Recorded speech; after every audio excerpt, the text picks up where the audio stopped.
Greetings, friends. Do you have a taste for the unknown? Are your days plagued with thoughts of the strange and morbid? Has your thirst to know about the world's most sadistic killers ever been quenched? If not, then I'm here to help.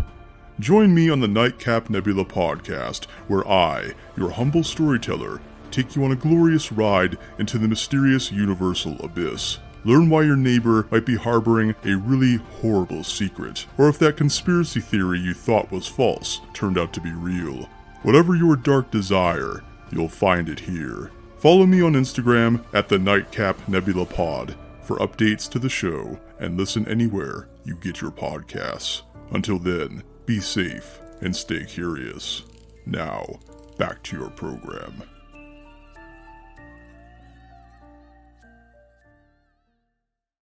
Don't be a silly goose. You might as well go back to the pond if you're going to be a silly goose.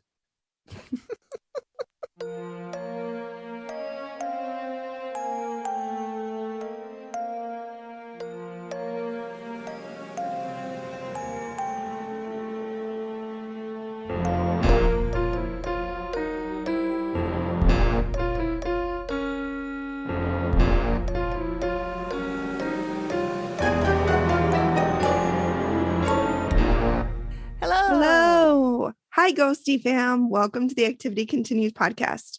If you're new here, we are friends and soul sisters who recap episodes of the TV show The Dead Files. We also talk about other creepy shit and our lives. I'm Megan. And I'm Amy. Thanks for joining us again.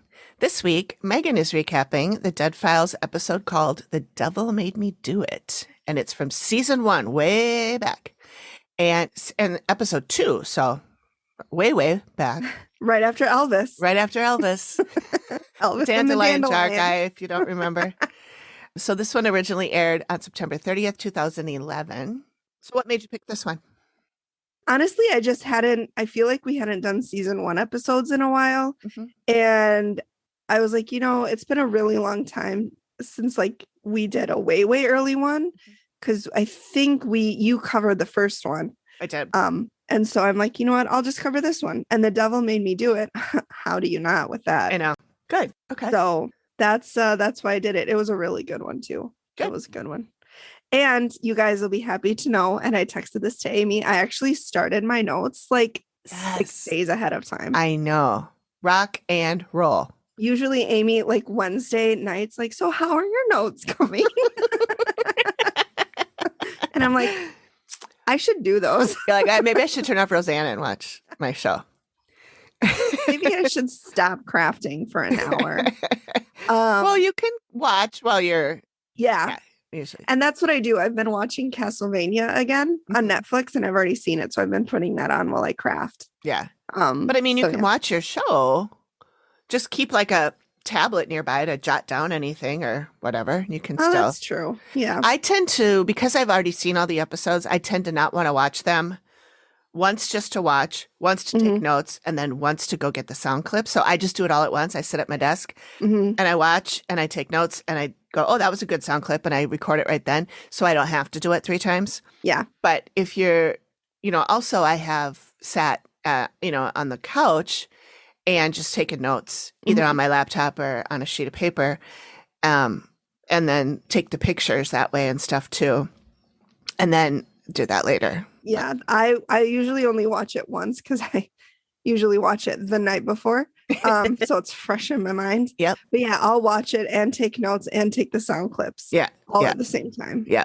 Because who's got time to watch it? I know. I don't have time to watch it 3 times anymore. Nobody got time for that. Nobody got time for that. I know. Now we have fucking jobs. I know. And they upped my hours. So now I'm working 5 hours a day, 25 hours a week. I'm sorry. I know. No. I could have said no, but number one, baby needs shoes. I need to have money. Right. And, until podcast money starts rolling in, and then manifest. Then you guys, I'm all yours. I got all the time in the world to hang out, do podcast stuff, which that would be my dream. Oh my God. Wouldn't that be great? Oh, it would.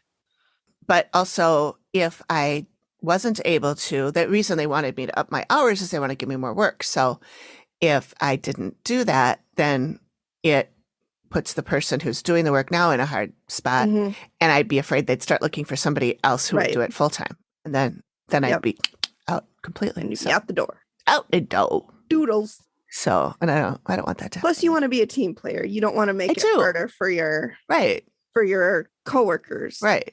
I want things to go smoothly as possible. And it's really not that much extra. I was a little overwhelmed this week when I started doing all the new stuff. But, it's just because it's new and I don't understand it fully yet and all that. So once we get into it, it'll be fine. Yeah, for sure. And the extra hour in dollars is good. So, yeah. It does. In finances, yeah. It does, yep. So what else? How's D&D going? We played it last weekend for about 4 hours, and that was really good because we actually did gameplay. Mm-hmm. John took a nap on the couch, which I was totally fine with. He didn't play at all? No, we played for him, which is fine because he was just being a negative Nelly about it. So what did you call him last week? A dusty something? Oh, dusty ass. Like my just dusty husband. I call him Dusty. Oh, I thought you. I'm sure I can't You remember. said a dusty something with 2 Ds. I don't remember. A little. I love a good I know. You're good at it too. I hear you all shouting, Dusty, do this. That's the term that Megan used last week. So that was really fun. We actually fought our first big creature. We fought a minotaur. Oh. And we all escaped without injury except John, who got the Minotaur's axe buried in his head. Oh, well, you know what? Snooze, you lose. I think we're just going to let him die, honestly. Okay. We don't really, the only thing we need him for is he's our bruiser, so he can carry 250 pounds of stuff. Oh. But we have 2 war horses, and they can each carry 540 pounds. So we don't really need him. Do you really need him? I don't know. And I mean, I've got the healing stuff, and, John's brother, he's a warlock, and so he's got some potions. So yeah, I think we're just kick him out. You'll be fine.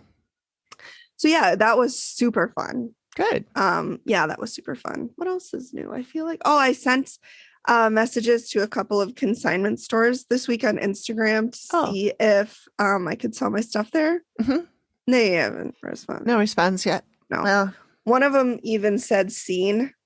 Really? Instagram messages they seen. Yeah, they didn't respond. So that's fine. Yeah, well. Just keep going. Just keep throwing shit against the wall. Yeah. Something will stick. Something will stick. Yeah.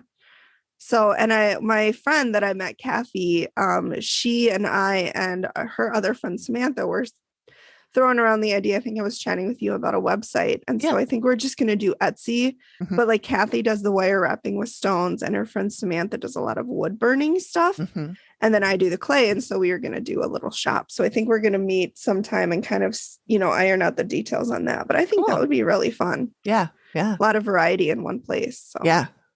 Cool. I think that's, other than life and having a 2-year-old and running after him and living life. What's new with you guys? Not that much. I have a podcast recommendation. Yes. A specific episode, actually. The whole podcast is very good. But it's called Flightless Bird. And the host is David Ferrier. And he is a journalist from New Zealand. And the premise of it is that he was here when the pandemic broke out and he got stuck here. He couldn't go back to New Zealand because they closed everything down, which is why they were open again so quickly after when the rest of us were still stuck at home. And so he was stuck here. And so he decided to just make the best of it and live here. And he didn't know a lot about our culture and our traditions and our things and stuff like that. So he started this podcast, and it's under the Armchair Expert umbrella. So it's the Dax Shepard, Monica. Yeah. So it's in that network. So he picks a topic each week and talks to other Americans about it and to kind of understand how Americans treat this, whatever topic it is. And then he reports back to us. And it's really interesting because, when you grow up here, you don't think about why did this come from? It's just, why do we sing happy birthday? That kind of thing. And it's just a normal. Yeah. And he's finding out all this stuff. So he actually knows more than we do. But the first episode is religion. Oof. And it was really, really interesting. And I think I had said in I think it was our last episode, where we were talking about how I think it was the Spanish that came into wherever where did your episode take place? Not last week, the week before. Anyway, and they converted a bunch of them, and we were saying, well, that probably was a pretty harsh conversion to Catholicism. And I said something like, I fucking hate religion. And I just want to be clear. I don't hate whatever people want to believe. I hate people that organize it, that force it on other people and hold it over their heads. Weaponize it, make laws about it, all of that. That's what I mean by that. So this episode is really interesting because the U.S. is known as a Christian nation. But first of all, there's a billion different kinds of Christianity. Right. And yes, it's weaponized. It's politicized. It's all of this stuff. And so it was really, really, really interesting. And there was a whole thing about, he talked to a guy who was Catholic, then became an atheist, and now considers himself a Christian. Not Catholic, but a Christian. It's amazing how many Catholics don't stay Catholic. There's a lot of fallen Catholics, Yeah. Well, when you're that strict, it's like when you raise children and you're super strict, and then they get to high school or college and they just cut loose. Yep. Yeah. But anyway, Flightless Bird, you can find it on Spotify because all those armchair expert ones are on Spotify, which kind of sucks, but whatever. Oh, which reminds me, we are on Spotify. You know, our podcast has always been on Spotify, but the video podcast, I just started uploading to Spotify. Oh, cool. Yeah. And I think you mentioned that last week. I think I did. Well, I checked the stats today because I uploaded the one for next week, and we have one view of one of our episodes. So nobody's watching, but listen, it takes time. Yeah. It takes time. We'll see. I don't know if nobody watches it. Maybe I'll quit uploading them, but that's where we are. Okay. I feel like there's more happening, but I just can't remember anything. So. My best work friend is leaving. Oh, that's too bad. I'm really upset about it. Where are they going? I mean, it's a much better opportunity for them. It's in the field that they want. Good. So like, I can't begrudge them that, but I'm just like, you fucking dick. I hate that when, I mean, obviously you can still be friends with them. You and I did that when we stopped working together. Oh my God. I know. But you want an ally at work. I know. And I have other ones, but like he is like BFFs. Yeah. Like, yeah. Is he going somewhere that he can take you? No. Oh, okay.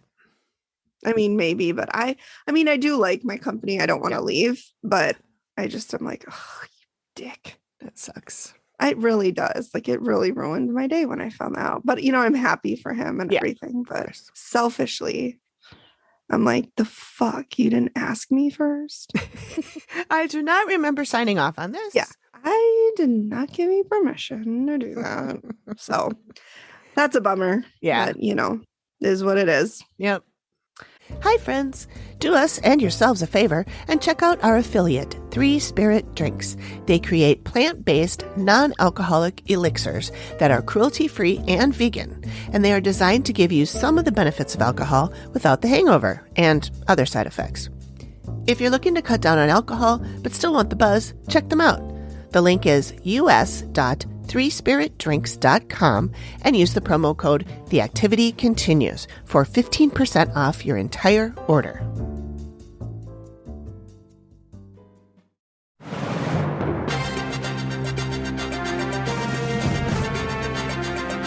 Breaking news! Our friends at Manscaped are now selling beard products. That's right.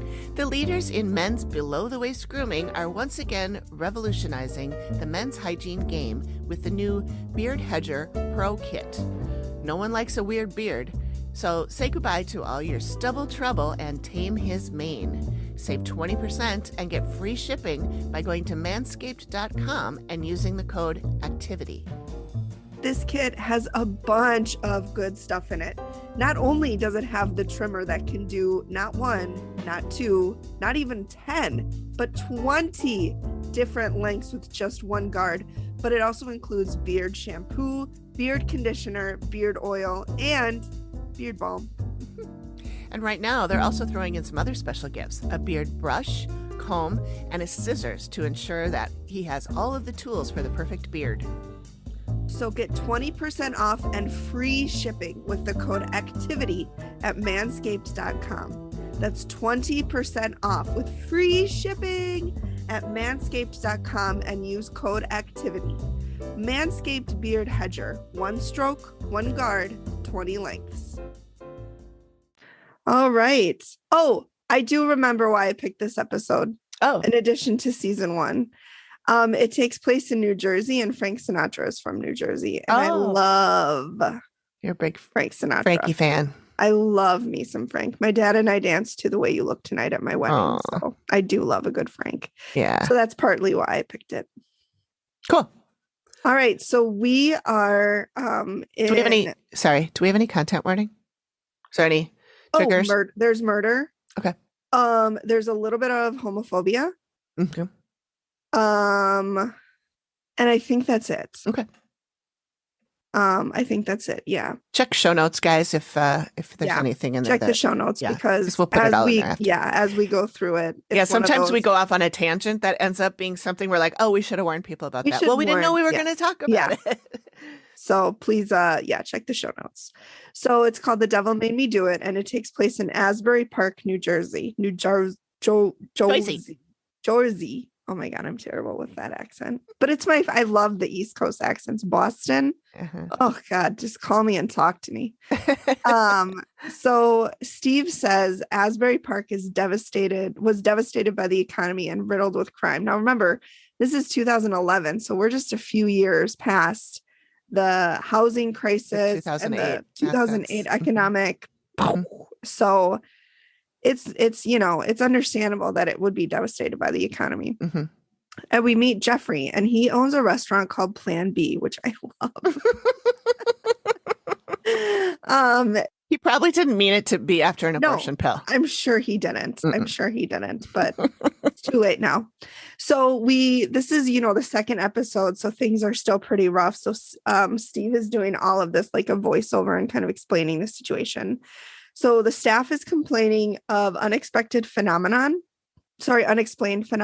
and they don't want to go in the kitchen in the basement, which when you work in a restaurant, you kind of have to. That's kind of an important place to go. Yeah. So we see Steve and Jeffrey, and Jeff says that there are things happening that might need some explaining. Jeff, and that he refers to himself as Jeff, and Steve calls him Jeff. So that's why I've shortened his name. I didn't do it of my own accord. I did that once with a Kimberly at the place where we work together. I called her Kim, and she was not happy. Really? He was like, my name is Kimberly. And I'm like, noted. So don't do that. Wow.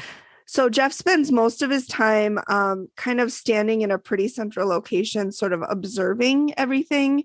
So he can see the kitchen, the dining room, the door, kind of every place in the restaurant that he needs to look at, being the owner. So he said more than a few times he'll be standing in that place, and he'll hear his name being called. And he said it feels like it's somebody right next to him, but he'll look around and, nobody's there. And he said his hair stands up, and, he's like, oh, what the fuck's going on? Mm-hmm. Now, Steve in a voiceover says that in a busy restaurant with acoustics, hearing your name is bound to happen. It's not exactly proof there's something going on, which I don't blame. Yeah, that's logical. Yeah, if there's other people there, for sure. Yeah, but if you're sitting there by yourself. Yeah. So Jeff said the scariest thing was that he was in the basement one afternoon. He was down there with his friends. And as they were walking down the stairs, they looked towards the back wall. Now, this basement is unfinished. So there's a lot of 2x4s just open, not walled in, or, whatever they do to walls to make them walls. Drywall, I think. Yeah, that's probably it. He said, there it is. See, you are so good. It's kind of the same thing, but I think they're made out of two different things. Okay. So to me, drywall, I always thought it was like a paste that you put up. I don't think it is. I think it's sheets. Oh, well, there's a drywall, like a compound that you put on after you nail the drywall up to the studs. Then you have to cover the nails. Yeah. Okay. I think that's that. I think it's called compound. I don't know. Call us if you want us to build your house. Obviously, not only are we mathematicians and doctors, We are also house builders. Yes. Some people might call them construction workers, yes, but not us. No. That's how good we are. That's how good we are. So he says that he and his friend were walking downstairs and they looked towards the back wall. And Jeff said there was a face that appeared through the 2x4s and it looked like it was looking at him and his friend. And Steve asked Jeff to describe him. And he said it was a man, but he said it was just a flash. So like he didn't get a really good look at him. But they checked and they walked back there, which is more than I would have done. And he said there's nothing back there. And both Jeff and his friends saw it because they both kind of looked at each other and were like, you saw that too, right? And they were like, yeah, I saw it. And he said they both went upstairs really fast after that, which that would have been my first move. And then he said he doesn't like to go downstairs anymore, which I would not like to go downstairs either. So then we interview Evan, who is a head chef. And he said a couple of weeks ago, he was working with Benny, who is the assistant chef. And they turned by the staircase and they saw a man walk by and go around the corner. So he was really walking focused, turned towards where the kitchen is, went right downstairs, and then was gone. They couldn't see him anywhere. Evan stepped back and asked Benny if he saw it, and he said no. And then a few weeks later, Evan finds out that Benny is terrified of the basement, has been seeing and hearing things nonstop. So I wonder if maybe Benny said no to seeing it because he just didn't want to either talk about it or acknowledge it. You know, if other people are seeing it, that makes it real.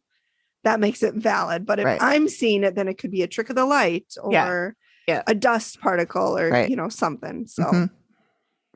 So then we interview or we talk to Benny, the assistant chef. So he's worked there for 2 years. And he said he doesn't like going in the basement because something happened down there. He said when he goes down there, he feels like somebody is down there with him. He feels like somebody is on his back. Ew. He feels like weird things touch him.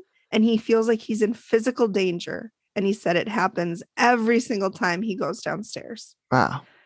And that's all the people we interview for the restaurant. So now we're digging through the archives. And we find a murder in the location that happened about 14 years ago from 2011, not 14 years from now. So then we interview 2 detectives. Neither one of them have names. They're never introduced. I did make a note that in the closed captions, Steve goes, now either one of you is either one of you is I just paused and laughed really hard. Funny. I was like, Steve, you're so Brooklyn. I know. Love it. So April 29th, 1997, these 2 detectives that were interviewing the no names responded to a call and found a body in the basement of this location. The victim was Ray Johnson, 72 years old, owner and operator of When I Was a Child Collectibles, which was an antique store. Steve asks if there's anything specific they can remember about the body or the scene. And the detective one said the body was in the basement on the floor. He was bludgeoned. His head was bludgeoned with a hammer. Yikes. Then we were introduced to Moses Farrow, who incidentally is the same name as Woody Allen's son, because when I tried to look up Moses Farrow to get any follow-up, all I got was Woody Allen's son, Moses Farrow. Really? Yeah. So, yep. Not him, though. Not him. Not the same guy. Him. Nope. So Moses Farrow was arrested and charged with homicide. He was 20 at the time, and he was homeless. He had been working for Ray for 3 to 4 days. Moses told law enforcement that he was working for Ray. Ray came up behind him and grabbed his butt. So Moses turned around and hit him with the hammer because that's, of course, natural response. Moses said Ray didn't go down. He said he was staggering, but he wasn't down. So Moses hits him one more time in the head, and then Ray goes down.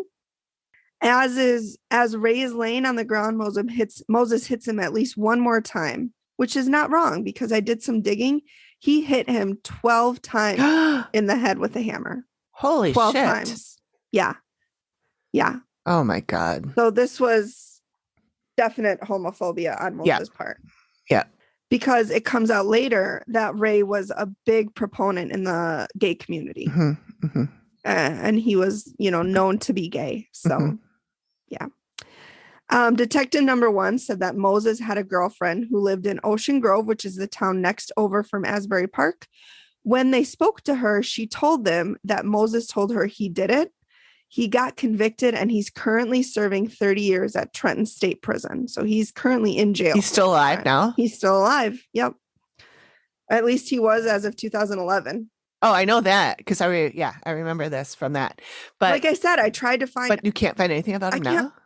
All I could find was an article about the crime, and that was it.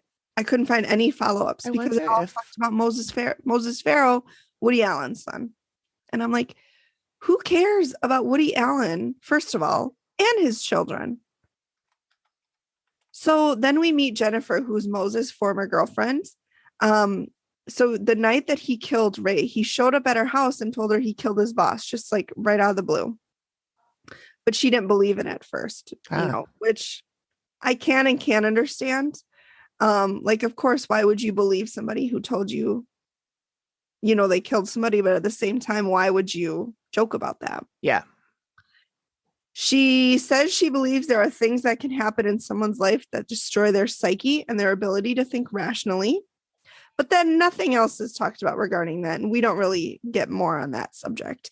I'm assuming that it refers to the, alleged butt grab that we get because Moses is the only one around to confirm that. And, whether or not Ray did we'll never know. I have a hard time thinking that he just walked up behind this person that he'd known for 4 days and grabbed his butt, but who knows? So then, really interesting, we talked to Moses, the actual convicted killer. He's in prison. So Steve asks Moses to walk Steve through that day. Moses says he was working, pulling nails out of wood, and he bent over to pull a nail out of a piece of wood, and Mr. Johnson grabbed his ass, so he hit him upside the head with a hammer.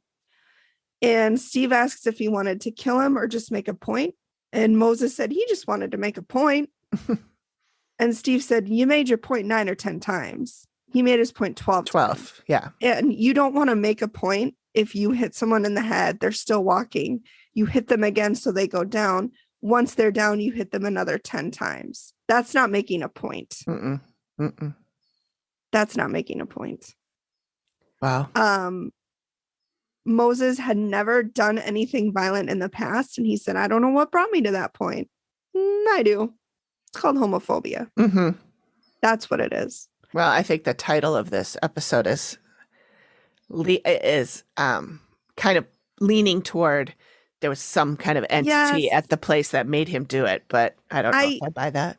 I don't think I buy that either. I mean, maybe it emphasized, or it what's the word I'm looking for? It not emphasized, but I know what you mean. Exacerbated or something. Yes, exacerbated feelings that were already there. And kind of strengthen them. I don't know. So then we go to Amy, and we show Amy in the car. She's already getting physical sensation. She said she has physical pain, 2 sharp blows in her jaw. Wherever I'm heading, I know that something very powerful is waiting for me.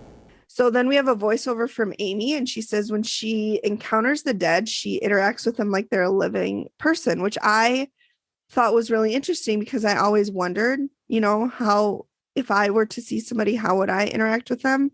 But it's interesting. She said she just interacts with them like they're a living person. And she said one thing she doesn't know is she might be communicating with residual energy, which of course can't communicate back because it's like a loop.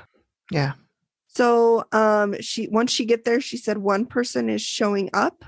She feels a lot of anger with this person, and she feels a lot of anger going on in this place. She says there's a male here, and the anger comes from him. The problem to him is women, and she said he's a woman hater and he scares her. So then we go to the basement, and it really takes Amy a long time to go into this basement. I bet. She does not want to go. She said she feels like vomiting. She said everything in her body is telling her not to go down there. And then she says, have you ever been so freaking scared that you throw up? That's what I'm feeling right now. Like, you know. There's something down there. Oh my God. Oh boy. Yeah. To scare Amy. I know. You know, although this was the second episode, I wonder if she were to go back to that place today, if she would still feel like that. Mm-hmm. Or if she'd be like, oh, it's old hat. I'm used to this. Yeah. Right. Exactly. So it may, would the energy have changed? Mm-hmm. Or would she just be more experienced, or both? Mm-hmm. Mm-hmm. So she finally goes downstairs and she said something happened down here. She said it's like this hole, this nasty thing is here. She said she doesn't like it. It's not good. And then she says it's right in this area, and she points to a specific area. And then we get a voiceover of another voiceover of Amy talking. There's a lot of voiceovers in this episode. She says all places have energy, whether positive or negative. She said it's really rare to come across a location that has no energy. And she said this place has no energy. She said she can only describe it as a void, and it's very, very scary.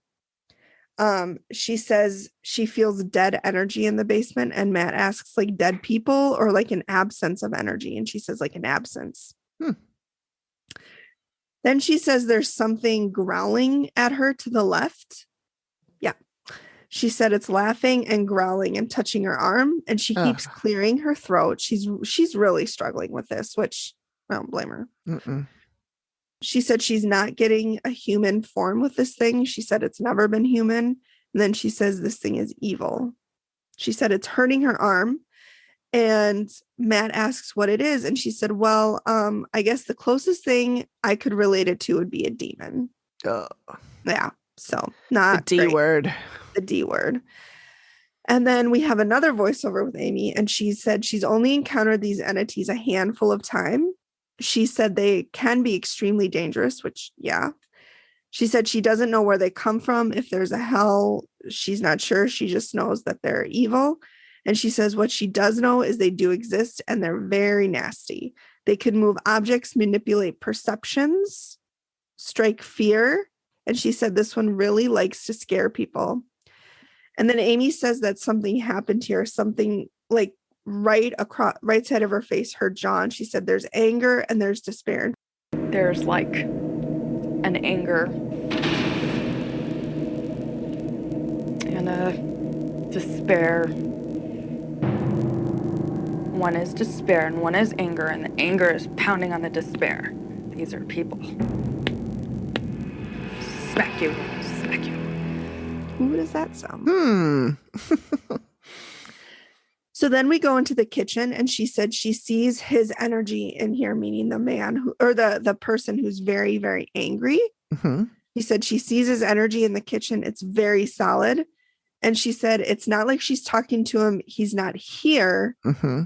Matt asks, okay, well, his energy is here, but do you know if he's dead himself? And Amy said, no, she doesn't think he's dead. She thinks he's alive. It's so bizarre that you can leave your energy somewhere and not be there. Yeah.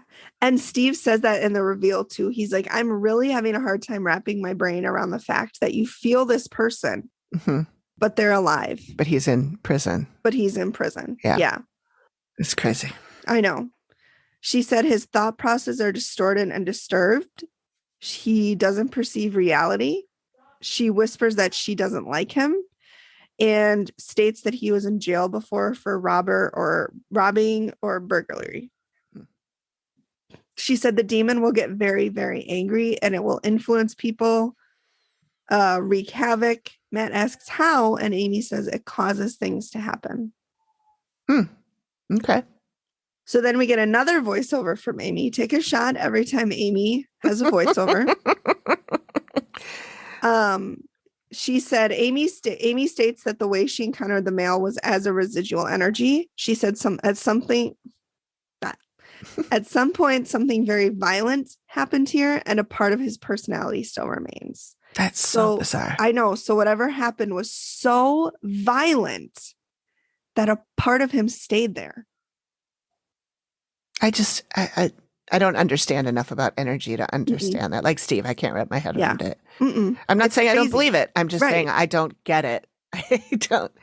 Yeah, like the event was so violent and so traumatic that it caused a piece of him to break stay off there. and stay there. Yeah. Bizarre. Yeah. Oh my God. It's crazy.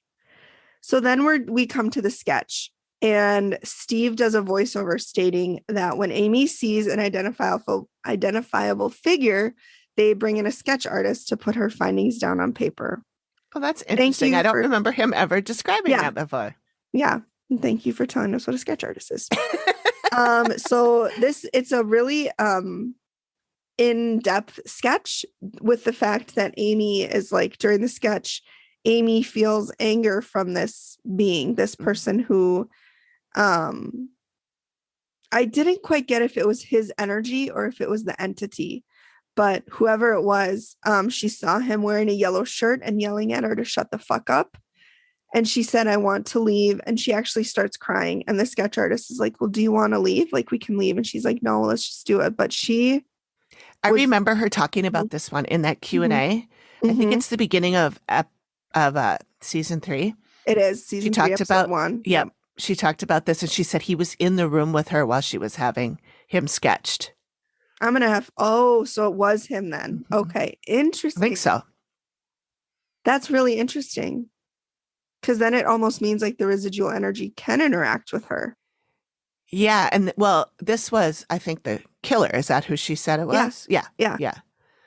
So I don't understand how he can be there yelling at her and be in prison down the street. And be in prison. Yeah.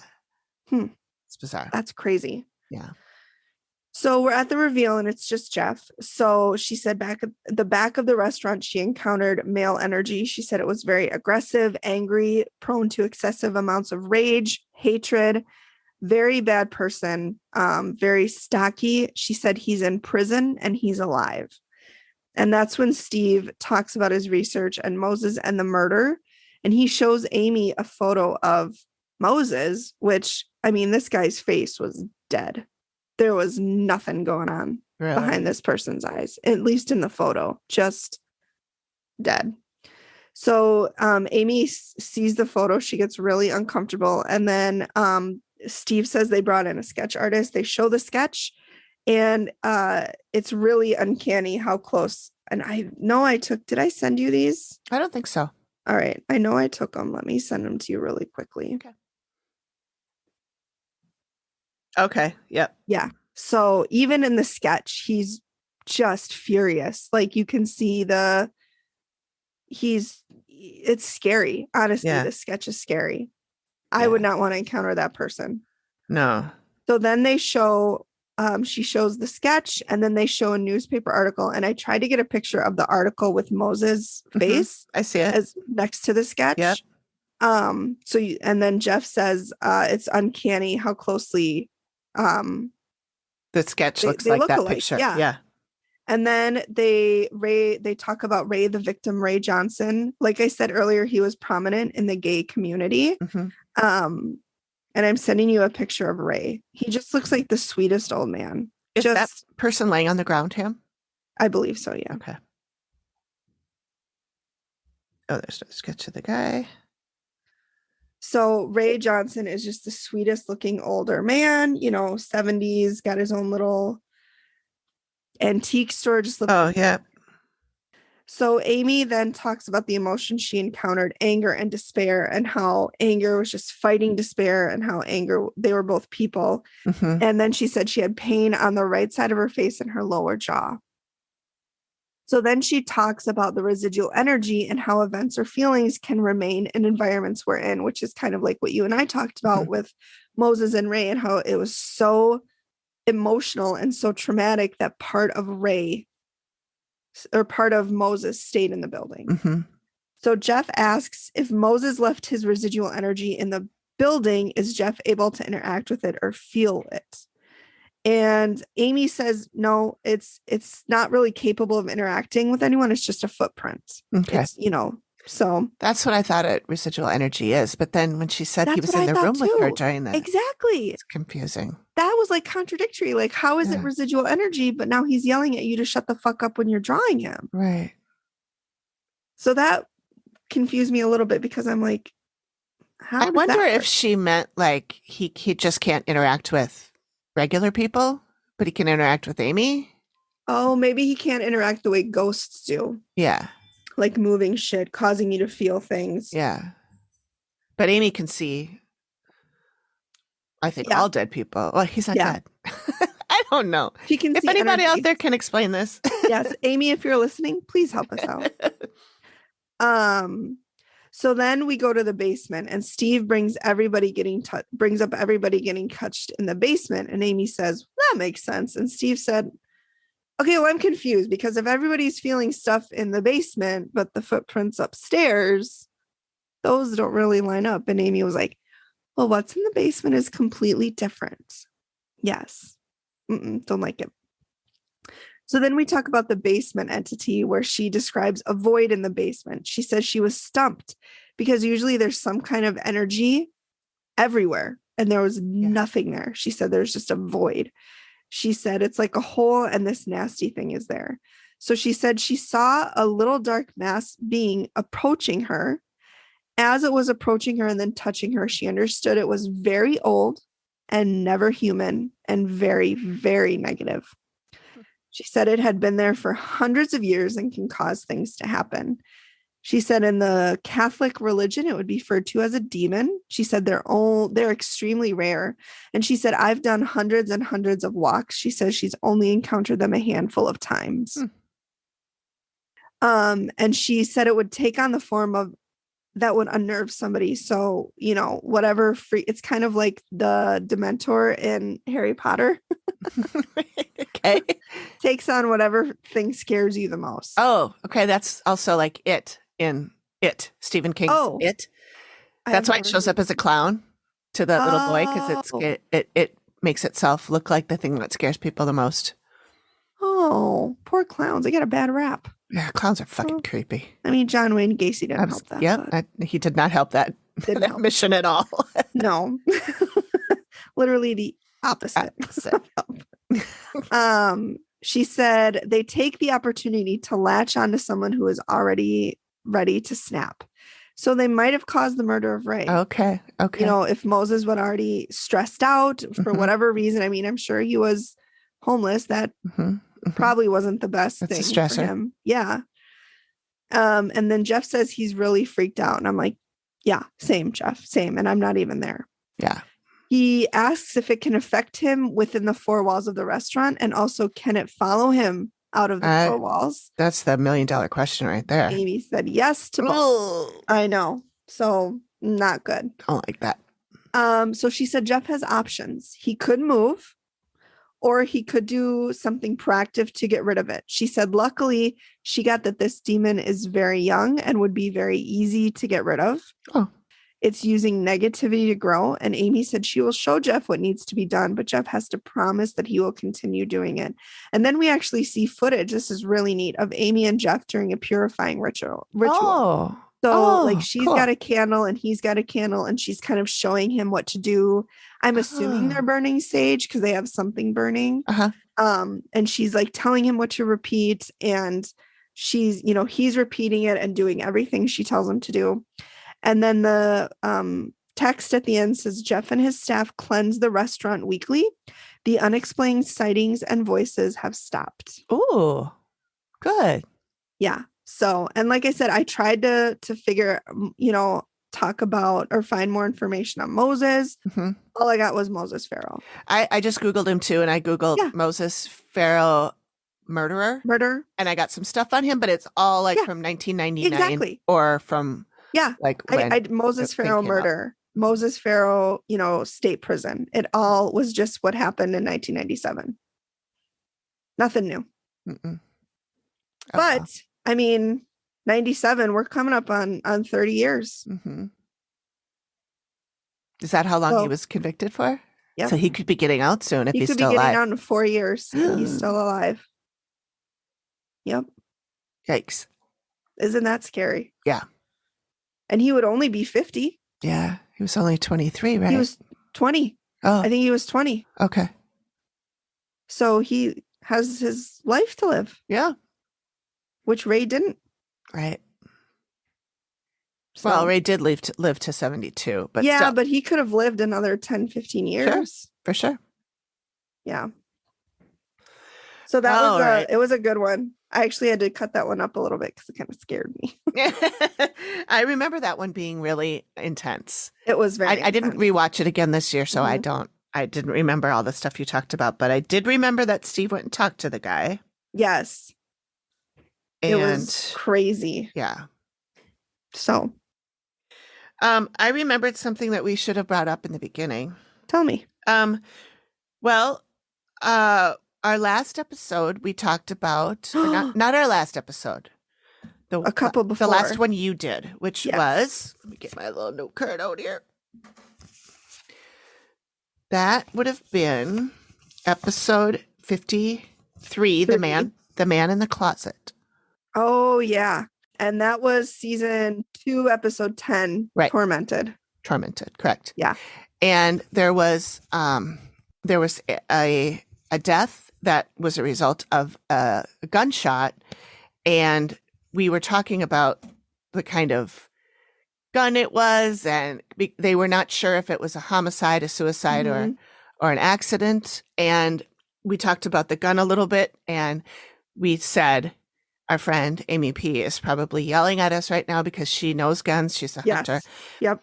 And we're not wrong. And she texted us. She was listening to it yesterday. And she texted us and she gave us some background on what the proper terminology and stuff. So she did give us permission to read this. So I'm going to read what she sent to us. You too with the firearm talk on the newest episode! ! Coming in hot, Amy. Yep. We're coming in hot. She's okay. Let me just preface. She's not mad. She's just oh gosh. She's just being helpful. She's never mad. She's she was a teacher, so her natural you can go-to is to educate. Right. And she's never condescending about it or not at all.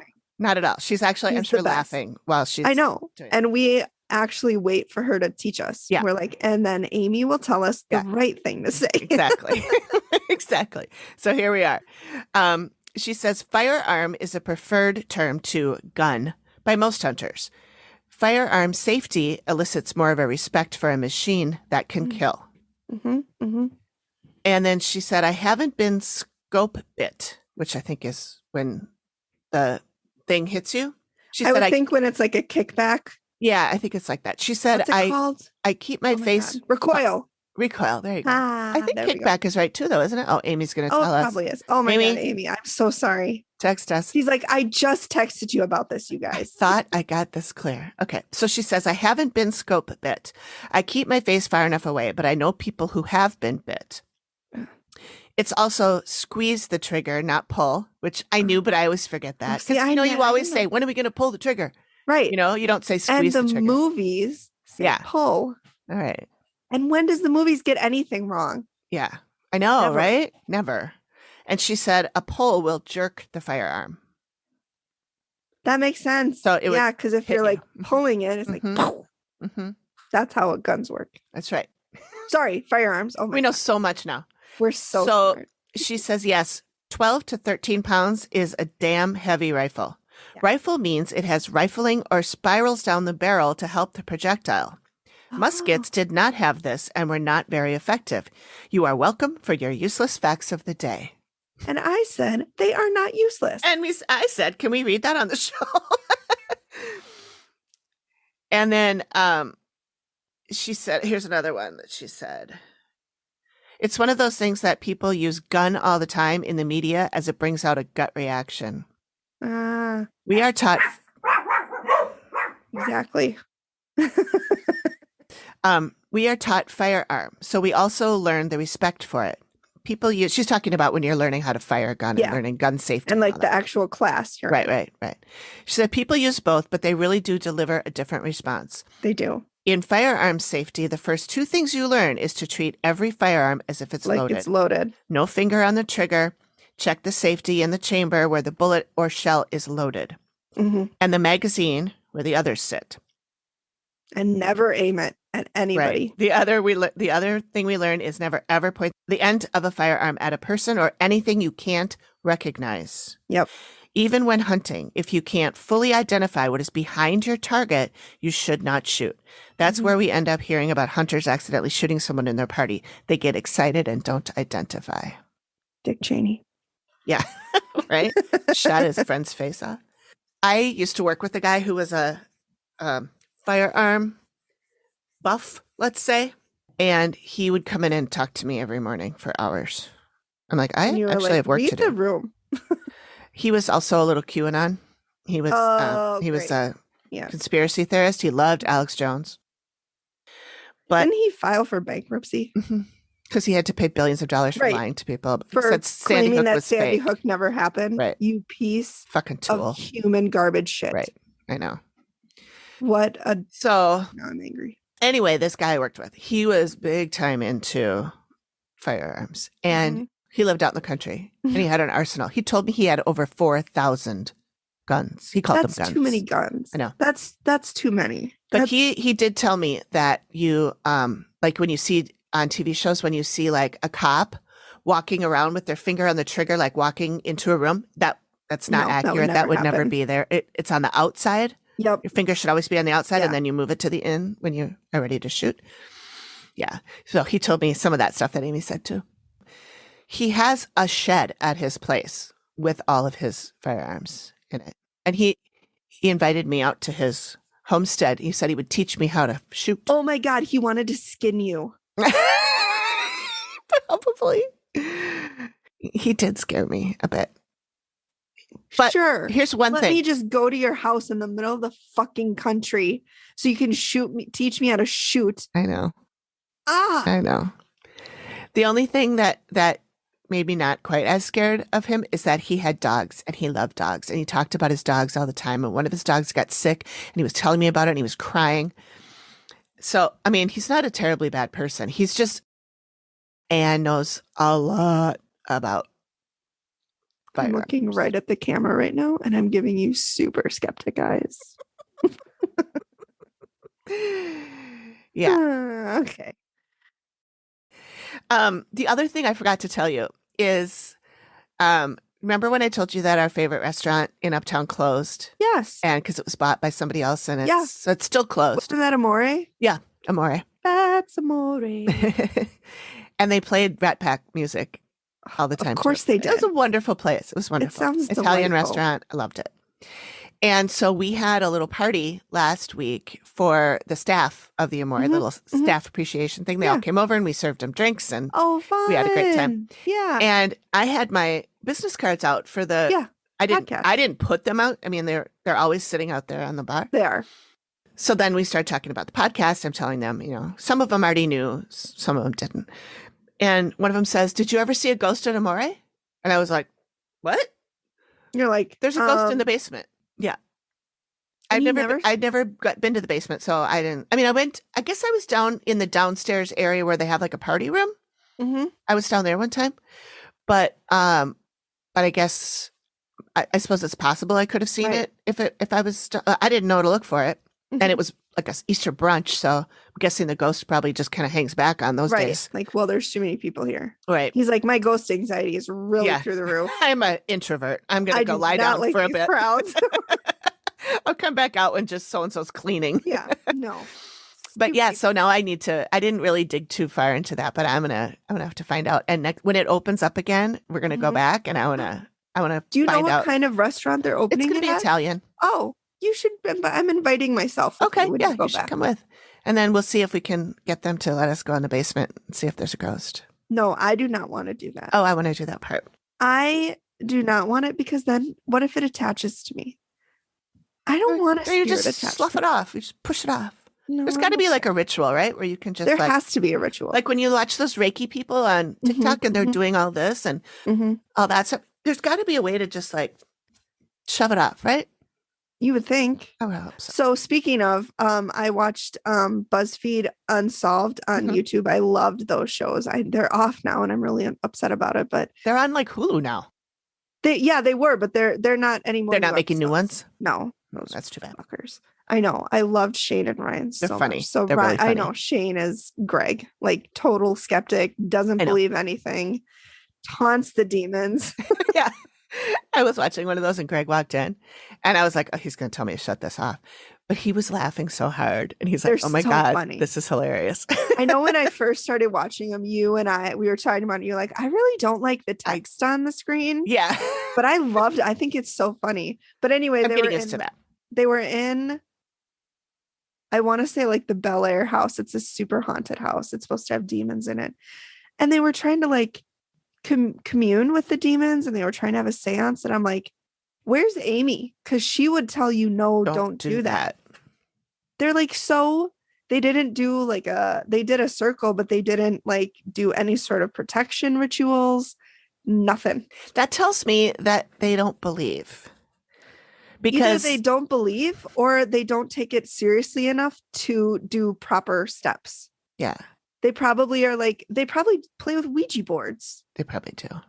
That's why I feel like people that take chances like that don't actually believe in what they're looking at. Because if you really thought there was a way a fucking demon could attach itself to you, do you think you'd be fucking around with that? No.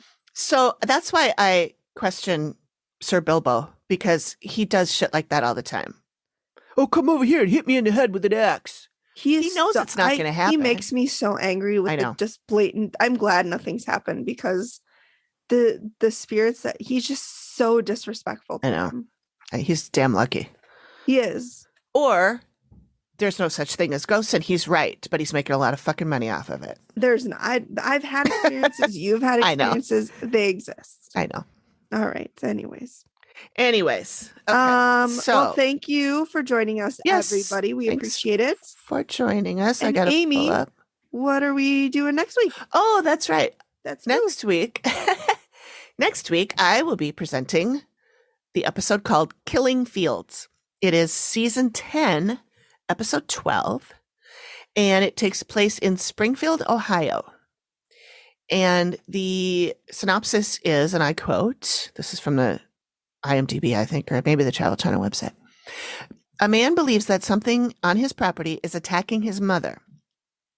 Amy claims the land is suffering under a curse that hinders the lives of the living and encounters a bitter dead man using the curse to his advantage. It originally aired on August 31st, 2018. And I picked this one because it's one of the ones that was on my trusty little note card where I wrote all the things all the ones that I thought I wanted to. Oh, there it is. Amy and her note cards. Amy and note cards and Amy and spreadsheets. Yep, that's me. Yeah, every time I get a project at work, like, we want to find out how much this has cost us over the last, I'm like, spreadsheet time. I get very excited. And I'm the exact opposite. They treat them like the plague. I like them. But anyway, I haven't seen this one in a while, but it was on my list of stuff to do. And this list is pretty much complete. We've done all of them except for the woman that was dying of breast cancer. I don't think I can do that one because that one. That was a rough one. Ripped me up. Mm-hmm. But yeah, so that's it. I haven't seen it in a couple years. We'll watch it again. And I guess now it's time for an Alanism. Insert song. Megan wrote a song last week.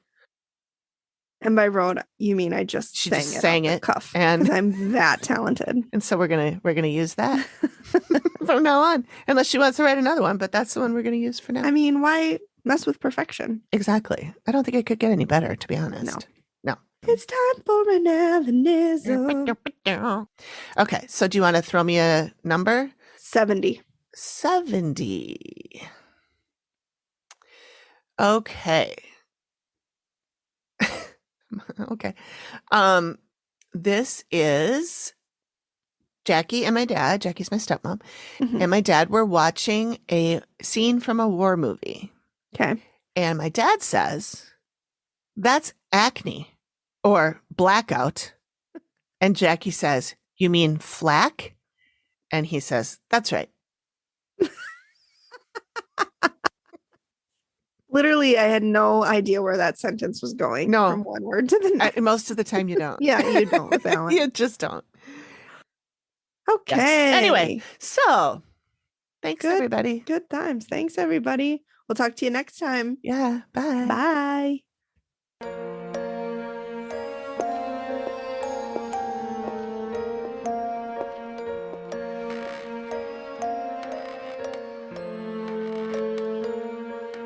Thank you for listening to the Activity Continues podcast. We really appreciate you giving us your ears for a bit. Please reach out if you have a suggestion for which episode of the Dead Files we should cover next, or if you have a spooky story you'd like us to share on the show. We can be reached at theactivitycontinues@gmail.com or through our website or any of our socials. Links are all in the description of the show. Please feel free to drop us a note and say hi. And join us next time when the activity continues. The Activity Continues is produced by me, Amy, at Collected Sounds Media and is part of the independent Collected Sounds podcast network. We are also proud members of the Boo Pod network of super cool podcasts. Nailed it.